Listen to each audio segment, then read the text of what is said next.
My name is Sienna Calloway. I'm 32 years old, and earlier this year, the man I thought I would marry ended our 8-year relationship as casually as if he were canceling a dinner reservation. Marcus Hale was 31. For most of my adult life, he had been the first voice I heard in the morning and the last face I saw before falling asleep. Then, on an ordinary Thursday evening, he came home from his older sister Vanessa's apartment, sat down on the gray sectional we had chosen together 3 years earlier, and said, "I don't love you anymore." There was no argument before it, no slammed door, no confession delivered through shaking hands.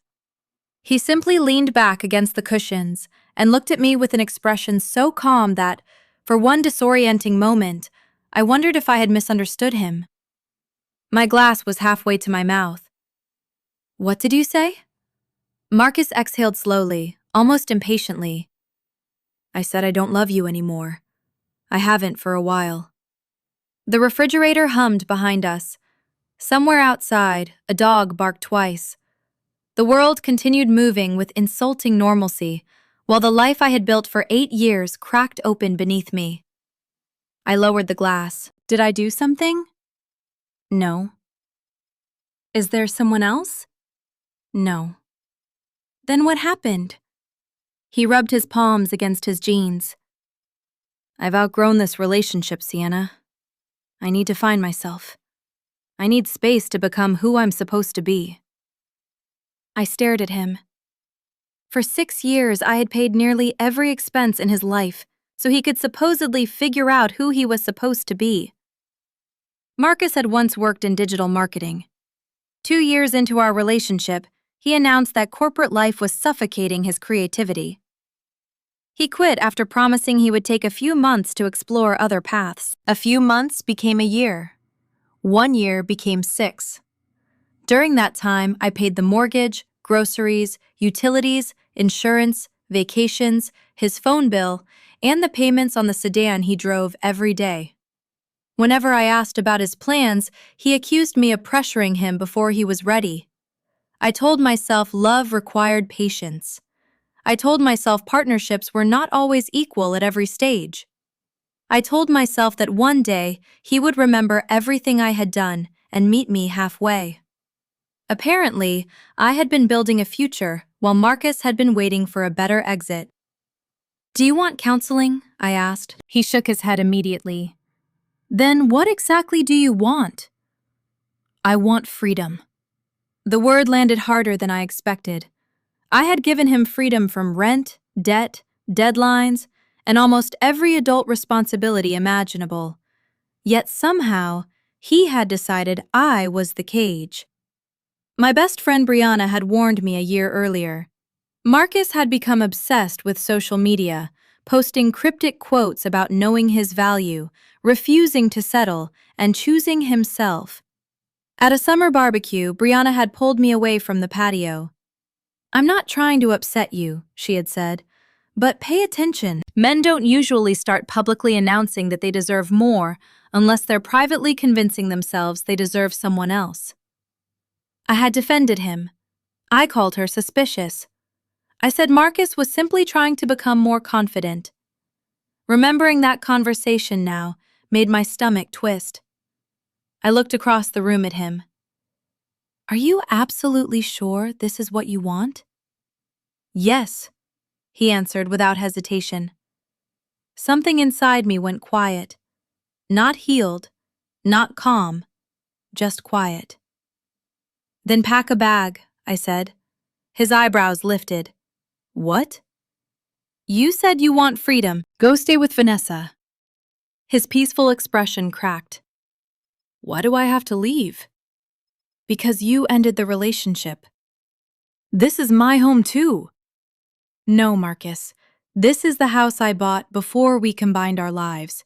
Your name isn't on the deed." His jaw tightened. "So now you're throwing that in my face?" "I'm stating a fact." "You're acting aggressive." I almost laughed, but nothing about the moment felt funny. "I'm asking you to leave the home of the woman you just told you no longer love." He stood abruptly. "I knew you'd make this ugly." "No, You expected me to make it convenient. He stared at me, waiting for the apology I had given him after every uncomfortable truth for 8 years. It never came. "Give me the house key," I said. His face changed completely. "You cannot be serious." "I am. This is controlling. You're no longer my boyfriend. You don't get unrestricted access to my house." After several minutes of accusations, Marcus pulled the key from his ring and threw it onto the coffee table. It struck the wood with a sharp, metallic sound. 20 minutes later, he came downstairs with a packed suitcase, 8 years together, compressed into one piece of luggage. At the front door, he turned back. "I hope you can eventually be mature about this." I looked at the man I had loved and realized he genuinely believed maturity meant continuing to provide comfort while he dismantled my life. I said nothing. He left. That night, Brianna stayed with me over video call, while I sat alone in the living room surrounded by Marcus's belongings. She didn't say she had warned me. She didn't need to. "What are you going to do?" she asked softly. I looked at the photographs on the shelves, the shoes beside the door, and the gaming equipment I had bought him during birthdays and holidays. "I'm taking my life back." Brianna raised her wine glass toward the screen. "It's overdue." I barely slept. Every memory felt contaminated.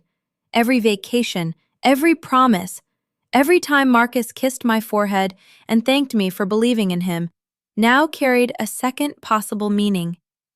By morning, grief had hardened into practicality. I made coffee. Then I opened my laptop and started listing everything connected to Marcus's name.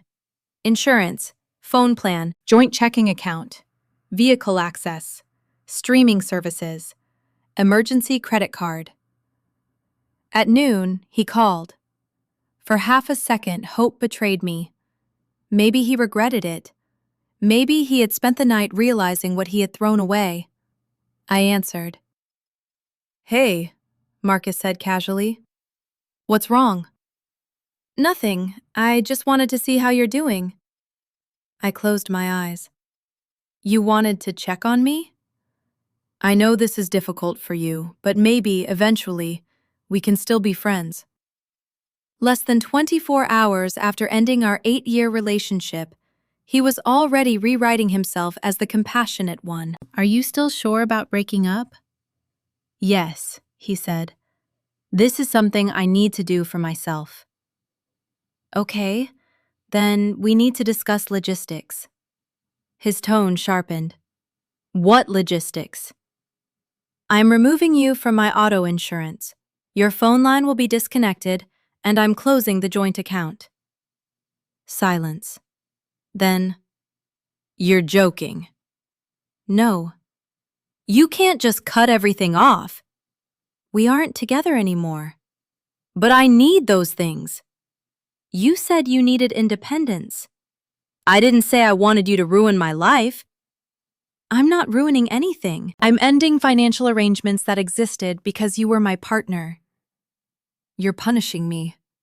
"No, I'm accepting your decision." His voice rose. "You know I don't have income right now." "That's something you'll need to address." "I gave up my career for us." "No, Marcus. You quit because you said corporate work was destroying your spirit. I supported you because I believed we were building a future together." "We were. Until yesterday." He called me cruel, childish, vindictive, and controlling. Then he hung up. Over the next 3 days, I followed through. I removed him from the insurance policy. I disconnected his phone line. I redirected my salary into my personal account and closed the joint account we had both used, though nearly every deposit had come from me. Each action hurt. Each action also felt like unlocking a door. Marcus sent messages from Vanessa's phone. "You're leaving me with nothing. How am I supposed to survive? I can't believe you're doing this after 8 years." I did not respond. A week later, he called about the sedan. The car was registered in my name. I had purchased it after Marcus complained that my truck was inconvenient for errands. "I need to keep using it," he said. "No, you already have a vehicle. So? So you don't need two. That doesn't make one of them yours. I need transportation for job interviews. Use a rideshare service. Do you know how expensive that is?" "Not anymore." He went silent. "You're enjoying this." "No, I'm learning where your responsibilities begin." He hung up. 10 days after the breakup, Marcus arrived to collect the rest of his belongings. Vanessa came with him for what she dramatically called moral support. The moment I opened the door, she looked at me as though I had committed a crime. "Sienna!" "Vanessa?" I kept the front door open and remained in the living room while Marcus packed upstairs. After several minutes, Vanessa crossed her arms. "You're handling this terribly." "Am I?" "My brother is struggling. He ended the relationship. That doesn't give you the right to financially abuse him." I stared at her. Stopping payments for a former boyfriend was now being described as abuse. "I am not preventing Marcus from earning money," I said. "I'm simply no longer giving him mine." "You've changed." "No, I've stopped confusing love with unlimited access." 30 minutes later, Marcus came downstairs carrying a suitcase and my personal laptop beneath his arm. I stood. "Put that down." He looked offended. "I use it for job applications. It belongs to me. You have a work computer. That doesn't make this one yours." Vanessa stepped forward. "Just let him take it, Sienna. Why are you fighting over everything?" "Because he's trying to leave with my property." Marcus's suitcase looked unusually swollen. Before either of them could stop me, I unzipped it. Inside were my wireless headphones, my gaming console, several games, an expensive kitchen knife set, 2 sweaters, and the watch my parents had given me for my 30th birthday. For several seconds, nobody spoke. I lifted the watch. "Explain this."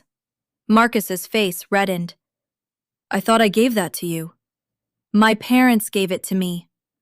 "I meant the other things." "The headphones I ordered? The knives I bought? My console?" Vanessa scoffed. "He uses them." "That is not ownership." Marcus's eyes filled with tears. "You're really going to humiliate me over a few objects? You put them in your suitcase. After everything I gave you?" I looked at the man who had contributed almost nothing financially for 6 years and was now trying to steal sentimental possessions while accusing me of ingratitude. "You can take what belongs to you," I said. "Everything else stays." He wiped his face. "The old Sienna would never treat me this way." "The old Sienna believed you loved her." The room went completely still. Marcus repacked his suitcase while Vanessa muttered insults beneath her breath. At the door, she turned around. "You deserve to end up alone." I met her gaze. Being alone would still be better than paying someone to pretend to love me. That night, Marcus sent a message, 5 paragraphs long, accusing me of revealing my true nature. I read it once. Then I replied with 1 letter. K. 2 weeks later, an unknown number called late at night.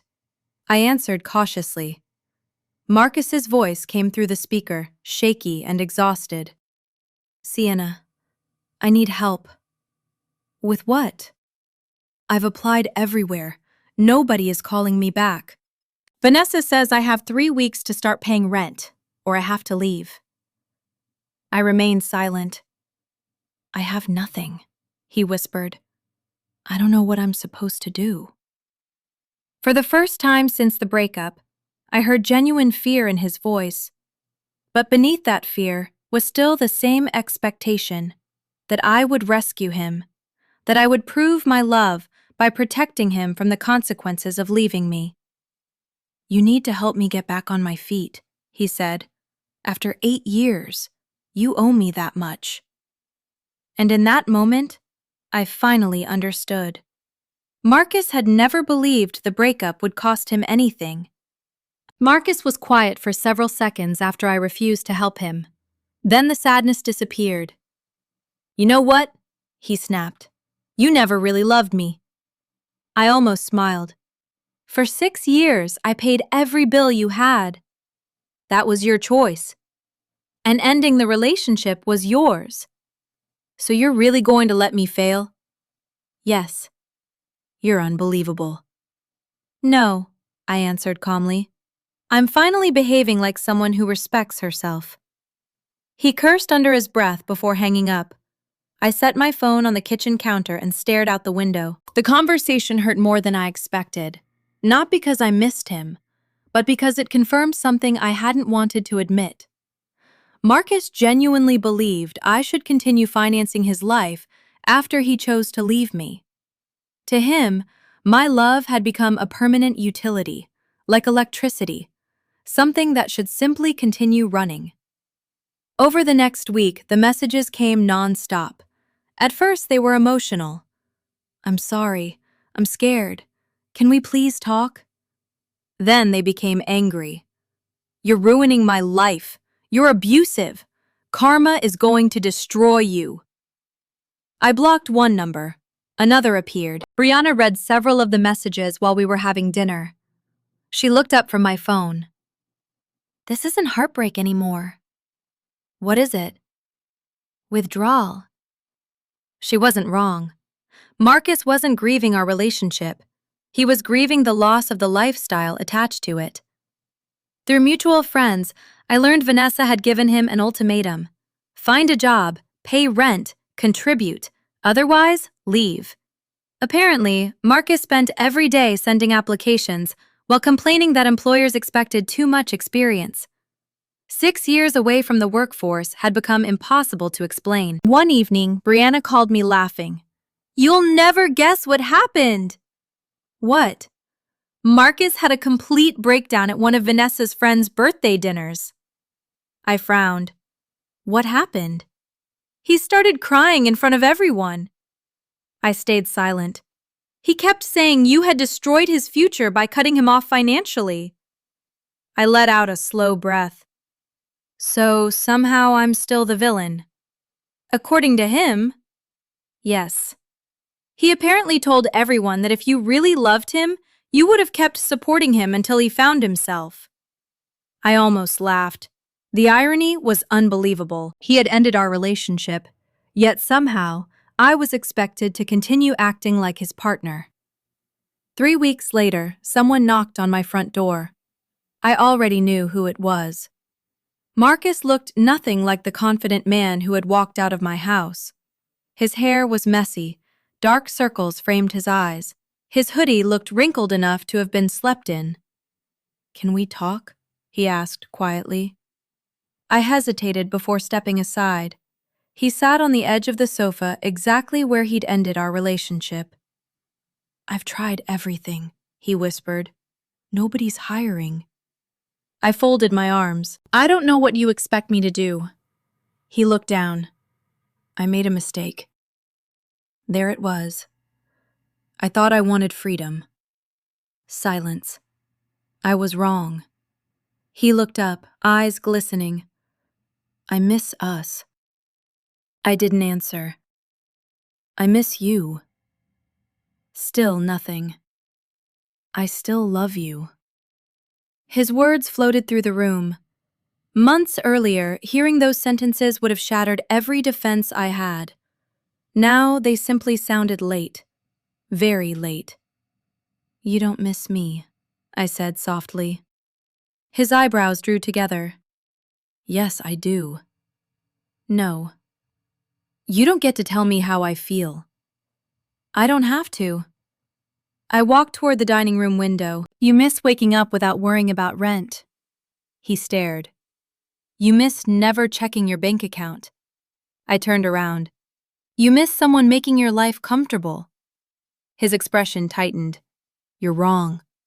"Am I?" "I love you." "Then why didn't you love me when everything was easy?" He opened his mouth. Nothing came out. I can change, he finally whispered. I'll get a job. I'll help with bills. I'll do whatever you want. I looked at him for a long moment. For 8 years, I said quietly, I begged you to become an equal partner. He lowered his eyes. You're only volunteering now because reality arrived. He stood abruptly. So that's it? Yes. You're giving up on us? No. You already did that. His breathing became uneven. You're really throwing 8 years away? I shook my head. You threw them away. He stood frozen before tears slowly rolled down his face. I deserve another chance. You already had thousands. I walked to the front door and opened it. Marcus remained standing in the living room for nearly 30 seconds. When he realized I wasn't changing my mind, he slowly walked outside. Just before leaving, he stopped. I hope someday you find someone who deserves you. I met his eyes. I intend to. The door closed behind him. For the first time since the breakup, the house didn't feel empty. It felt peaceful. A few days later, Brianna invited me to a small barbecue hosted by her boyfriend. I almost declined. Dating or even meeting new people felt exhausting. You're not going to meet your future husband sitting alone with takeout every weekend, Brianna teased. I don't even want a future boyfriend. Good. Why? Because the right one usually shows up when you're no longer searching. Against my better judgment, I went. That was where I met Elliot Mercer. He was 29, a civil engineer. Soft-spoken, confident, without arrogance. While everyone else crowded around the grill, he quietly helped Brianna carry folding tables into the backyard without being asked. No performance, no audience, just kindness. We talked for nearly an hour. Not once did he interrupt me. Not once did he try to impress me.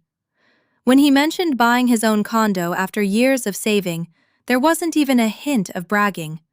He simply seemed responsible. Before leaving, he smiled. I'd like to see you again. I surprised myself. So would I. Our first dates were almost painfully ordinary. Coffee, bookstores, long walks, farmers markets. No emotional roller coasters. No dramatic declarations. No impossible promises. Just consistency. One evening over dinner, he asked carefully, Can I ask why your last relationship ended? I hesitated before telling him everything.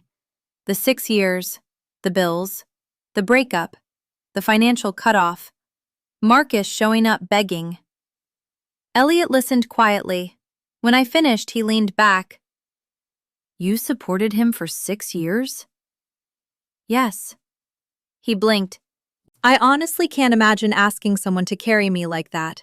I laughed. Neither can I anymore. I've always believed partners should make each other's lives easier, he said, not become each other's responsibility. That single sentence stayed with me for days. Months with Elliot felt different from anything I'd experienced before. He never expected me to solve his problems. He handled his own life. He respected mine. For the first time, love felt peaceful instead of exhausting. Naturally, peace couldn't last forever. 2 months into our relationship, I received a text from an unfamiliar number. The message was long, painfully familiar. It ended with one sentence. Marcus. He had changed his phone number. The message was full of regret. He admitted he'd made the biggest mistake of his life. He couldn't afford rent. He barely had enough money to eat. Would I please let him move back into my house? Just temporarily, until he got back on his feet. I handed the phone to Elliot. He read the message quietly. What are you going to do? Nothing. You're not replying? I smiled. My silence already answered him. 3 days later, while Elliot and I were grilling dinner in the backyard, someone knocked on the front door. I looked through the window. Marcus. Again. I opened the door but remained in the doorway. What do you want? You ignored my message. Yes? I need to talk. You're talking. His eyes shifted past me. He saw Elliot standing inside carrying 2 plates. Marcus's face changed instantly. So that's him. Yes. That was fast. No. It was healthy. His jaw clenched. I need help. I can barely pay rent. I know I messed up. I just need somewhere to stay. You're asking the wrong person. You'd really rather help some stranger than me? He isn't a stranger. He's my boyfriend. Marcus stared at me in disbelief. Just then, Elliot walked beside me. He looked at Marcus politely. Everything okay? Marcus laughed bitterly. So she's already replaced me. Elliot remained calm. No. She moved forward. Marcus looked between us. You don't know anything about our relationship. I know enough, Elliot answered. I know she spent years supporting you. I know you ended things. And I know you're asking for that support back. Marcus's face reddened. You think you've won? This isn't a competition, Elliot replied. Marcus glared at both of us before pointing at me. You'll regret this. I shook my head. No. I already survived the hardest part. He stood there another moment before storming away. I watched him disappear down the sidewalk. Beside me, Elliot slipped his hand into mine. You okay? I looked up at him for the first time in a long time. Yes, I really am. Neither of us realized that Marcus would soon meet someone who seemed capable of giving him everything he thought he deserved. Her name was Adriana. She looked wealthy, elegant, successful, perfect, and she was about to become the most expensive mistake of his entire life. About 3 months after Marcus showed up at my house, I barely thought about him anymore. Life with Elliot kept getting better. We traveled together, met each other's families, and eventually decided to buy a home together. Every bill, every decision, every responsibility was shared equally. It was the healthiest relationship I'd ever experienced. Then Brianna called one evening. You're not going to believe what happened to Marcus. I wasn't interested, until she told me the name. Adriana Vale. According to everyone on social media, Adriana was glamorous, wealthy, and surrounded by luxury. Designer handbags, expensive restaurants, weekend trips, luxury cars. Marcus seemed convinced he'd finally found the dream life he'd wanted. The dream lasted only a few months. Almost everything Adriana showed online was fake. The handbags were replicas. The jewelry was counterfeit. The luxury cars were borrowed. The vacations were paid for with maxed-out credit cards. Eventually, she convinced Marcus to open a credit card in his own name, promising they were building a future together. He agreed. Within weeks, the card reached its limit. Then, Adriana disappeared. New phone, deleted social media, gone. She left Marcus responsible for every dollar. As if that wasn't enough, several people Adriana owed money to began showing up looking for payment. Marcus spent weeks selling furniture, electronics, and anything valuable just to avoid even bigger problems. He picked up 2 jobs, working mornings at a coffee shop and evenings waiting tables, just to keep up with the debt. The irony wasn't lost on me. For years, Marcus searched for someone who would finance his life. Instead, he found someone who treated him exactly the way he had treated me, as a resource. Months passed. Meanwhile, Elliot and I moved into our new house together. Every morning felt peaceful. No manipulation, no guilt, no one keeping score. One Saturday afternoon, while meeting friends at a sports bar, someone tapped my shoulder. Marcus. He looked older than 31. Tired, thin, defeated. Can we talk? He asked quietly. You've got 2 minutes. He nodded. I owe you an apology. I waited. You were right. I took everything you did for me for granted. I thought I could always come back. I simply answered, I know. He looked disappointed by my lack of emotion. I lost the best thing that ever happened to me. Before I could respond, Elliot walked over carrying 2 drinks. He smiled. Everything okay? Marcus looked from him to me and forced a bitter laugh. So, you really moved on. I did, I answered. He lowered his head. I guess I deserved everything that happened. Yes, I said gently. Not because anyone wished it on you, but because every choice has consequences. For a moment, neither of us spoke. Finally, Marcus nodded. I hope you're happy. I glanced toward Elliot, who was already joking with Brianna and the others. I am. Marcus quietly walked away without another word. I watched him disappear through the front door. There was no satisfaction, no revenge, just closure. A year earlier, I had believed losing Marcus would destroy my future. Instead, it gave me the chance to build one that was healthier than I ever imagined. Sometimes karma doesn't arrive because someone seeks revenge. Sometimes it arrives the moment you stop rescuing people from the consequences of their own choices.